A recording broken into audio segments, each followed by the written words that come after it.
नमस्कार दोस्तों, आप सभी लोगों का इकाना क्लासेज में स्वागत है। मैं हूं नवीन यादव। आज मैं आप लोगों के लिए मैथ के क्लास स्टार्ट करने जा रहा हूं, जो चैप्टर वाइज होंगे। शून्य से शिखर तक आपको मैथ सॉल्व करने के तरीके बताया जाएगा। जिन बच्चों को मैथ से डर लगता है, अब वह भी आसान तरीके से मैथ सॉल्व करेंगे। आप लोगों के लिए ही इकाना क्लासेज यूट्यूब चैनल बनाया गया है, जो एकदम फ्री है। आप लोग चैनल को सब्सक्राइब कर लें और बेल आइकन के बटन को प्रेस करें, ताकि प्रतिदिन मैथ के वीडियो आपके पास पहुंच जाए। जो लोग SSC, UP police, army, UP TET all government exam की तैयारी करना चाहते हैं या कर रहे हैं, उन लोगों के लिए मैथ सीखने का बहुत ही आसान तरीका इकाना क्लासेस पर बताया जाएगा। तो देर ना करते हुए वीडियो को सब्सक्राइब करें और क्लास में बने रहिए। वीडियो को पूरा देखें। चलिए वीडियो को स्टार्ट करते हैं। देखिए दोस्तों, मैसे एवं लैसे HCF एंड LCM। मैसे को हिंदी में कहते हैं महत्तम समापवर्तक, तो मैसे एवं लैसे, और लैसे को कहते हैं लघुत्तम समापवर्तक, और इसको इंग्लिश में शॉर्टकट में HCF एंड LCM कहते हैं। तो देखिए, सबसे पहले हम मैसे देखेंगे। मैसे क्या होता है, तो हम आप लोगों को परिभाषा नहीं बताएंगे दोस्तों, क्योंकि आप तो 2, 4 या 6 क्लास के बच्चे हैं नहीं कि परिभाषा आपको जानना जरूरी है। तो हम आप लोगों को मैथ के तरीके से ही आपको इस दोनों में, मैसे और लैसे में क्या अंतर है, हम बताएंगे। तो देखिए, सबसे पहले यदि मान लीजिए क्वेश्चन दिया है, सबसे पहले हम क्वेश्चन को देखेंगे। देखिए, मान लीजिए कोई संख्या दिया है 24, 32 और 40। 24, 32 और 40 का मैसे ज्ञात कीजिए। ये क्वेश्चन दिया गया है, ठीक है। तो इसे हम कैसे सॉल्व करेंगे, सबसे पहले ये हम देखेंगे। देखिए, ये 24 है और ये 32 है और ये 40 है। तो 24 का हम गुणनखंड करेंगे। तो 24 का जब हम गुणनखंड करेंगे तो ये हो जाएगा 2 गुणे 2 गुणे 2 गुणे 3। देखिए, 2 दूना 4, 4 दूना 8, 8 त्रिक 24, 24 आ गया। अब हम 32 का गुणनखंड करेंगे। तो जब 32 का हम गुणनखंड करेंगे तो ये हो जाएगा 2 गुणे 2 गुणे 2 गुणे 2 गुणे 2। 2 दूना 4, 4 दूना 8, 8 दूना 16, 16 दूना 32, ये हमारा 32 आ गया। अब हम 40 का गुणनखंड करेंगे। तो 40 का गुणनखंड करेंगे तो हो जाएगा 2 गुणे 2 गुणे 2 गुणे 5। 2 दूना 4, 4 दूना 8, 8 पंजे 40, ये हो गया। अब देखिए, मैथ में क्या होता है कि जो कॉमन हो तीनों में, जो तीनों में कॉमन होता है उसी को हम नोट कर लेते हैं, उसी का गुणा कर देते हैं, हमारा मैथ आ जाता है। देखिए, यहाँ पे भी 2 है, यहाँ भी 2 है, तीनों में 2 2 है, तो यहाँ पे 2 को हम कॉमन कर लेंगे। यहाँ पर भी देखिए 2 2 2 तीनों में है, यहाँ भी 2 कॉमन कर लेंगे। देखिए, इसमें बीच में गुणा रहेगा, हम गुणा करेंगे लास्ट में। फिर यहाँ पे देखिए 2 2 तीनों में कॉमन है, तो यहाँ पे हम 2 का गुणा कर लेंगे। यहाँ पे कॉमन आ गया, यहाँ पे आ गया, यहाँ पे आ गया। अब देखिए, यहाँ पे अब कॉमन नहीं है, तीनों में नहीं है 2, यहाँ 2 है लेकिन ये 24 में नहीं है, ना तो 40 में है। यहाँ 5 एक ही है, इन दोनों में नहीं है। तो जो दोनों में कॉमन होता है, तीनों में, तीनों संख्याओं में जो कॉमन है उसे हम नोट कर लेंगे और वही हम गुणा कर देंगे एक दूसरे से। तो 2 दूना 4, 4 दूना 8, ये 8 आ गया मैथ है। 24, 32 और 40 का मैथ क्या होगा, 8 होगा दोस्तों। तो इस तरह आप गुणनखंड विधि से ज्ञात कर सकते हैं। इसे हम कहते हैं गुणनखंड विधि। यदि आप इस तरह से ज्ञात नहीं करना चाहते हैं, आपको आसान नहीं लग रहा है, तो आप इसके बाद दूसरा एक विधि है। ये तो पहला विधि था गुणनखंड विधि, इसे कहते हैं गुणनखंड विधि। देखिए, हम बहुत बेसिक से आपको बता रहे हैं, आसान तरीके से, ताकि आपको अच्छी तरह से समझ में आ जाए मैथ। अब देखिए, एक आता है भाग विधि, एक होता है, इसका सेकंड स्टेप होता है भाग विधि। भाग विधि, तो भाग विधि में क्या रहता है कि मान लीजिए यही संख्या है, यही संख्या पकड़ लीजिए 24, 32 और 40, ये संख्या है, ठीक है। अब ये संख्या दिया गया है, अब इसमें हमें ज्ञात करना है, मैसे ज्ञात करना है। तो इसको पहले हम भाग विधि द्वारा इसे ज्ञात करेंगे। तो इस तरह से भाग विधि होता है, इसमें 2 से भाग देंगे, सबसे छोटी संख्या से भाग दिया जाता है इसमें। तो ये हो जाएगा 24 का हो जाएगा आधा, 12 होगा, 12 दूना 24 होता है, ये 32 का हो जाएगा 18, नहीं 16, 16 दूना 32 होगा। ये 40 का हो जाएगा 20, 20 दूना 40। फिर 2 से भाग देंगे इसमें, 2 छक 12, 2 अट्ठे 16, 2 दाहिम 20। फिर 2 से भाग देंगे, 2 तिया 6, 2 चौक 8, 2 पच्चे 10। अब देखिए ये तीनों अलग अलग संख्या आ गया। अब इन तीनों में अलग अलग संख्या से भाग देंगे तभी कटेगा। तो जहां तक एक ही संख्या से तीनों विभाजित हो रहे हैं वहीं तक हम इसे विभाजित करेंगे। यानी यहाँ तक विभाजित हुआ, एक ही अंक से तीनों हो गए विभाजित, लेकिन अब यहाँ से अलग अलग संख्या है तो अलग अलग अंक से विभाजित होगा। तो जहां पर एक ही संख्या से विभाजित हो रहे हैं उसी को हम गुणा कर लेंगे। तो 2 दूना 4, 4 दूना 8, हमारा आंसर कितना आ गया? 8 आ गया। मैथ से एक विधि ये है, इस तरह आप मैथ से ज्ञात कर सकते हैं। ठीक है दोस्तों, ये पहला विधि था, ये दूसरा विधि था। अब एक और विधि है, यदि आप एक और विधि से इसे सॉल्व और कर सकते हैं, वो है भाग विधि। ये फर्स्ट भाग विधि था, वो सेकंड भाग विधि होगा। देखिए मान लीजिए दो संख्या दिया है 923, एक संख्या है 923 तथा दूसरी संख्या है 949 का मैं से ज्ञात कीजिए, का मैं से ज्ञात कीजिए। ठीक है दोस्तों, इसका मैं से ज्ञात करना है तो भाग विधि एक होता है 923, जो सबसे छोटी संख्या होगा ये ऐसे लिखेंगे, और जो सबसे बड़ी हो गया बड़ी होगी संख्या वो यहाँ पे लिखेंगे। तो देखिए ये 923 में 949 में भाग देंगे तो एक बार जाएगा, एक बार गया 923 हुआ। अब यहाँ पे बचा कितना? 26। फिर देखिए 26 जो बच रहा शेष उससे फिर भाग देंगे कितने में? 923 में, 923 में इसमें भाग देंगे। अब देखिए जब 923 में भाग देंगे तो जाएगा 3 बार, 3 बार जाएगा तो हो जाएगा 1, 23, 26 तिया 78। अब देखिए यहाँ पे 12 में से 8 गया, 4 बचा, यहाँ पे 1 बचा, ये 3 यहाँ पे उतर जाएगा। अब देखिए जाएगा 5 बार, फिर 5 बार भाग देंगे, ये हो जाएगा 130। 26 का गुणा 5 पे करेंगे तो 130 होगा। अब देखिए यहाँ पे 3 बचा, यहाँ पे बचा 1। अब ये 13 शेष आ गया। अब 13 शेष आ गया, इसमें फिर भाग देंगे हम कितना? 26 का। फिर से 26 से भाग, 13 दूना 26, 13 दूना हो गया 26। अब 26 से क्या हो गया? कैंसिल हो जाएगा। तो जिस अंक से पूरा विभाजित हो रहा है वही मैसे होगा इसका। 13 से क्या हुआ? पूरी तरह विभाजित हो गया ना, तो ये हमारा जो 13 आएगा ये हमारा मैसे होगा। यानी 923 तथा 949 का मैसे कितना होगा? 23 होगा। अब इस 23 से इन दोनों में हम भाग देंगे तो दोनों विभाजित हो जाएगा। ठीक है दोस्तों, तो ये 13 हमारा आंसर होगा। ठीक, अब चलते हैं क्वेश्चन सॉल्व करते हैं। ये तो हम आपको समझाने के लिए क्वेश्चन बताए थे, तो अब किताब में किस तरह के क्वेश्चन आते हैं इसे हम देखेंगे। ठीक है, देखिए क्वेश्चन दिया है यहाँ पे 24, 36, 48 का मैसे ज्ञात कीजिए। तो हमने आपको 3 विधि बता दिया है मैसे ज्ञात करने का, एक गुणनखंड विधि और 2 जो है भाग विधि बताया है। तो आप जो भी आपको आसान लगे उस तरीके से आप मैसे ज्ञात कर सकते हैं। तो देखिए यहाँ पे 24, 36, 48 का मैसे में ज्ञात करना है, तो हम गुणनखंड विधि से या भाग विधि से ज्ञात करते हैं। तो चलिए भाग विधि से हैं, हम इसे ज्ञात करते हैं। तो ये 24 और 36 और 48 ये संख्या दिया गया है, इसे हम भाग विधि द्वारा ज्ञात करेंगे। अब देखिए 2 से भाग देंगे तो यहाँ पे हो जाएगा 12, 12 दूना 24 होता है, यहाँ पे हो जाएगा 18 दूना 36, ये हो जाएगा 24 दूना 48। फिर 2 से भाग देंगे इसमें, 2 छक 12, 2 नवा 18 और 2 बरहियम 24। फिर इसमें भाग देंगे 3 से, क्योंकि 2 से ये 9 नहीं कटेगा, सिर्फ 6 जाएगा, 12 जाएगा, तो हम उसी अंक से भाग देंगे जो तीनों विभाजित हो जाए। तो तीनों विभाजित होंगे किससे? 3 से। तो 3 से विभाजित होंगे, 3 दूना 6, 3 त्रिका 9, 3 चौक 12।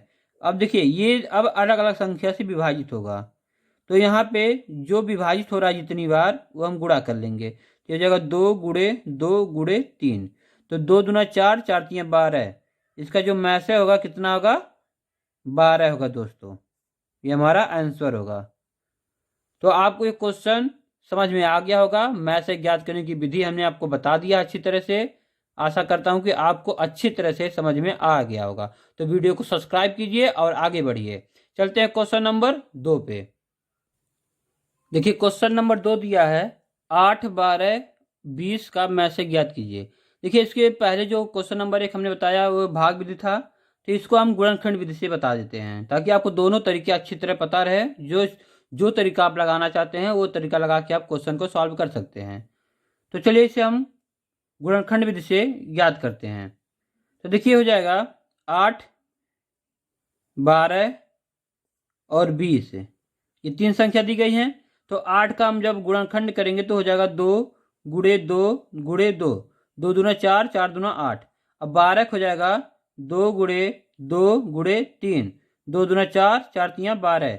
अब 20 का हो जाएगा 2 गुणे 2 गुणे 5, 2 दूना 4, 4 5 20। अब देखिए हमने कहा जो कॉमन होगा तीनों में वही हमारा मैसे होगा। तो देखिए एक संख्या यहाँ पे कॉमन आ रहा है, इसे हम लिख लेंगे 2 गुणे। एक यहाँ पे 2 कॉमन आ रहा है तीनों में है, तो यहाँ पे 2 हो जाएगा। अब इसके बाद ये अलग अलग संख्या एक कॉमन नहीं है तो इसे हम नहीं लिखेंगे, तो जो तीनों में होगा वही हम नोट करेंगे। तो हो जाएगा 2 दूना 4, तो हो जाएगा 2 दूना 4।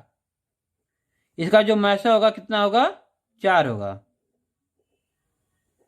अब ये 4 से हम 20 में भाग देंगे, ये भी विभाजित हो जाएगा। 12 से 12 में भाग देंगे वो भी विभाजित हो जाएगा। 8 में भाग देंगे वो भी विभाजित हो जाएगा।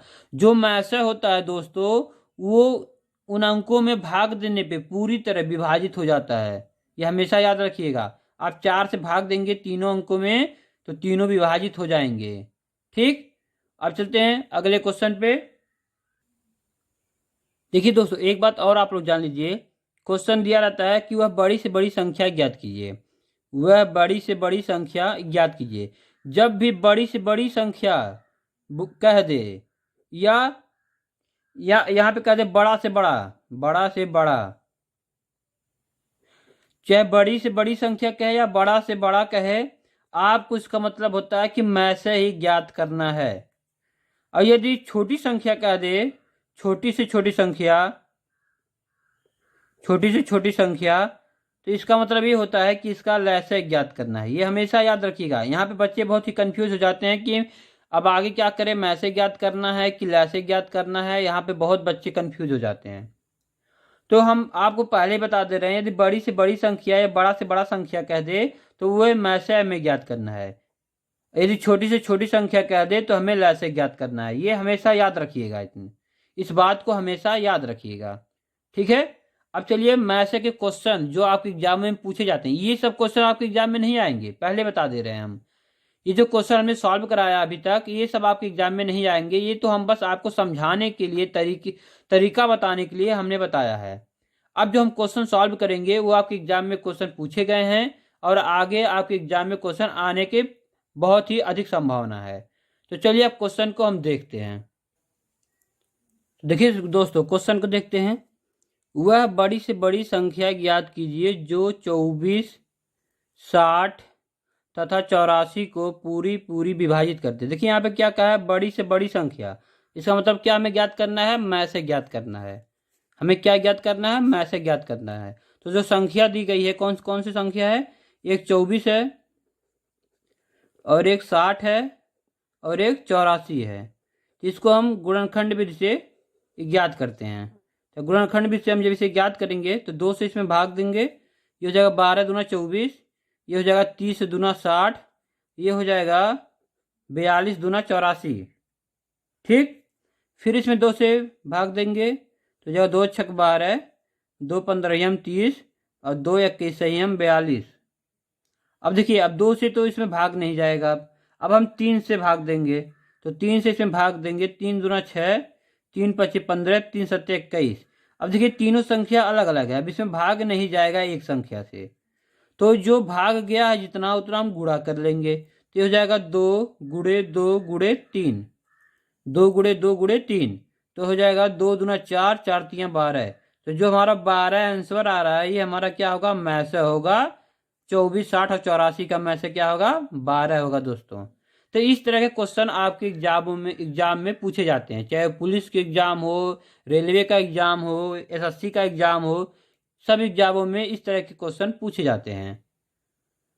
तो वीडियो आप लोगों को ये बताइएगा कि आपको जो मैथ हम आपको बता रहे हैं, आपको समझ में आ रहा है या नहीं आ रहा है, कमेंट करके हमें ज़रूर बताइएगा। यदि आपको कोई समस्या आ रहा है तो वो भी बताइए, हम उसे सॉल्व करने का पूरा कोशिश करेंगे कि आपकी समस्या को सॉल्व किया जा सके।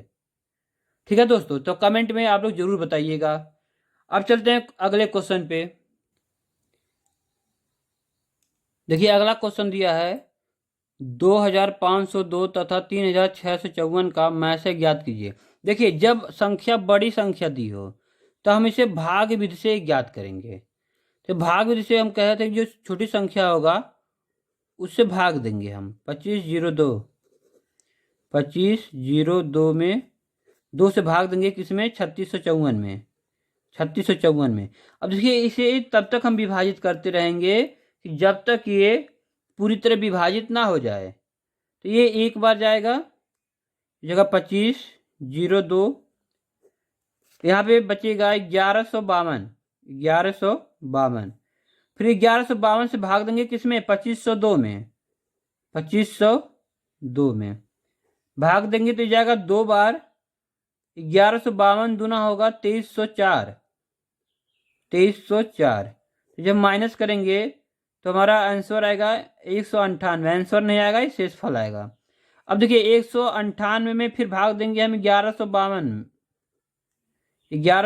में। 1152 में तो 198 से जब भाग 5 बार जाएगा, ये आएगा 990। जब 1152 में 990 को हम माइनस करेंगे तो हमारा आएगा 162 शेषफल। फिर देखिए अब 162 से भाग देंगे किसमें? 198 में। तो ये जाएगा 198, तो जाएगा एक बार 162, ये जगह 6, ये जगह 3, 36 हुआ यहाँ पे। फिर 36 से भाग देंगे किसमें? 162 में।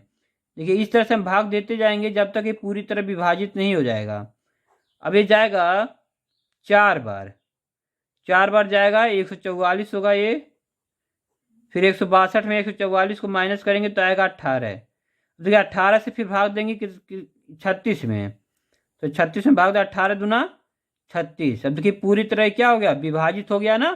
तो किस अंक से पूरी तरह विभाजित हो रहा है? 18 से। तो ये जो आंसर होगा इसका मैसे कितना आएगा? 18 आएगा मैसे। ये हमारा आंसर होगा दोस्तों। अब देखिए 18 से भाग देंगे 2502 में, ये पूरी तरह विभाजित हो जाएगा। 18 से भाग देंगे 3654 में तो ये भी पूरी तरह विभाजित हो जाएगा। यदि आपको आंसर की जांच करना है तो आप इस दोनों में भाग दे के देख सकते हैं। 18 से आपका पूरी तरह विभाजित संख्या हो जाएगा। तो आपको समझ में आ गया होगा दोस्तों। इसी तरह एक क्वेश्चन और लगाते हैं, चलते हैं अगले क्वेश्चन पे। देखिए अगला क्वेश्चन दिया है, एक आयताकार खेत 320 मीटर लंबा तथा 200 मीटर चौड़ा है। खेत में अधिकतम क्षेत्रफल वाली बराबर माप की वर्गाकार क्यारियां बनी है। प्रत्येक क्यारी की भुजा ज्ञात कीजिए। देखिए हमने आप लोगों से पहले कहा सबसे बड़ी या बड़ा या अधिकतम कह दे तो मैं से ज्ञात करना है। इसमें क्या यहाँ पे अधिकतम कहा है? अधिकतम क्षेत्रफल वाली, तो ये अधिकतम का प्रयोग कर दिया यहाँ पे, तो इसका मतलब ये मैं से ज्ञात करना है। 100% श्योर हो गए कि मैं से ही ज्ञात करना है। तो देखिए एक संख्या दिया है 320 मीटर, तो हो जाएगा 320। और एक संख्या दिया है 200 मीटर, तो 200 छोटा है 320 बड़ा है, तो 200 से भाग देंगे 320 में। ये हम भाग विधि से ज्ञात करेंगे मैथ है। तो एक बार जाएगा 200, यहाँ बचेगा कितना? 120। 120 से फिर भाग देंगे कितने? 200 में। तो ये जाएगा 200 में भाग देंगे 120 से, तो 2 बार जाएगा, ये हो जाएगा 1 बार जाएगा। 1 बार जाएगा 120 होगा, यहाँ बचेगा कितना? 80। फिर 80 से भाग देंगे 120 में, फिर 1 बार जाएगा, ये बचेगा कितना? 40।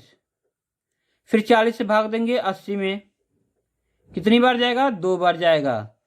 40 दूना 80, पूरी तरह विभाजित हो गया। किस अंक से पूरी तरह विभाजित हो रहा है? 40 से, तो इसका मैसे कितना होगा? 40 होगा मैसे। यानी वो प्रत्येक क्यारी की जो भुजा होगी कितना होगा? 40 मीटर का होगा। ठीक, तो ये 40 हमारा आंसर होगा दोस्तों। तो इस तरह से मैसे के बारे में हमने आप लोगों को बेसिक जानकारी बता दिया है। अब अगले वीडियो में हम लोग लैसे के बारे में बेसिक जानकारी लेंगे। तो वीडियो को सब्सक्राइब कीजिएगा, लाइक कीजिएगा और शेयर कीजिएगा, क्योंकि ये इकाना क्लासेस जो चैनल है आप ही लोगों के लिए बनाया गया है। और इस चैनल पे पूरी मैथ है आपको पढ़ाया जाएगा। जो बच्चे मैथ में कमज़ोर हों, मैथ से डर लगता है या किसी भी कॉम्पिटिशन एग्जाम की तैयारी कर रहे हैं, तो वीडियो को सब्सक्राइब और लाइक और शेयर जरूर कीजिएगा। वीडियो देखने के लिए धन्यवाद दोस्तों। जय हिंद।